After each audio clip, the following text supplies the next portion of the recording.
Hello viewers, আসসালামু আলাইকুম। তো আজকে আমি আপনাদের রান্না করে দেখাবো। আজকে আমাদের বাড়ির পোষা বতক, পাতি হাঁস যাকে বলে আমরা গ্রামের ভাষায় বতক। তে এই দেখেন বতকের মাংস আজকে রান্না করব।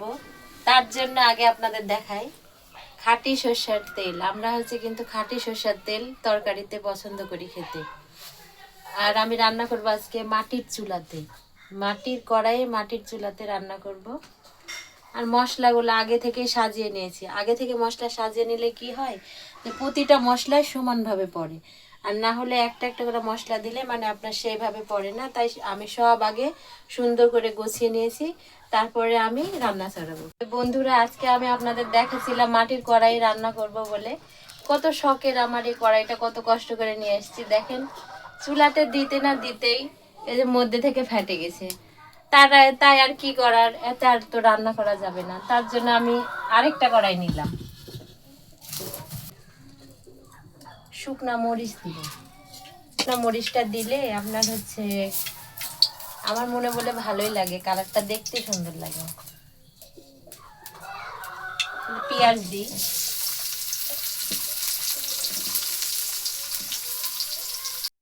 সব মশলা এবার দিয়ে দিব।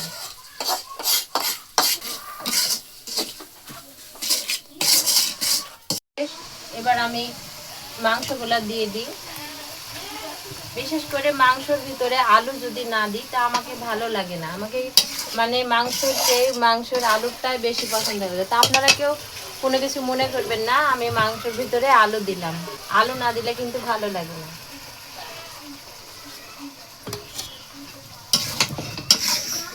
অনেক শখ করলাম যে মাটির কড়াই আজকে রান্না করব। তো কি আর করার, মাটির কড়াইটা ফেটে গেল। অনেক কষ্ট করে মাটির কড়াইটা অনেক দূর থেকে নিয়ে এসেছিলাম।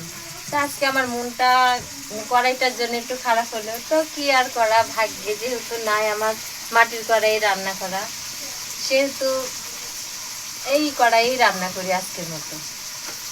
তা আমরা যদি বতকের মাংস বাড়িতে রান্না করি তাহলে আমরা গোটা গোটা রসুন দিই। রসুনটা খেতে ভালো লাগে, তাই আজকে বতকের মাংসের ভিতরে রসুন দিয়ে দিলাম।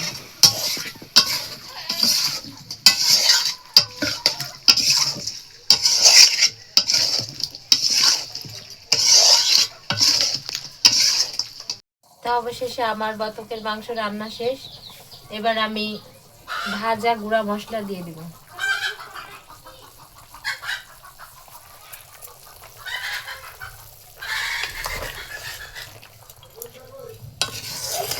কালারটা কেমন হয়েছে এখন একটু দেখুন আপনারা। কালারটা কেমন হয়েছে অবশ্যই আপনারা কমেন্টে জানাবেন।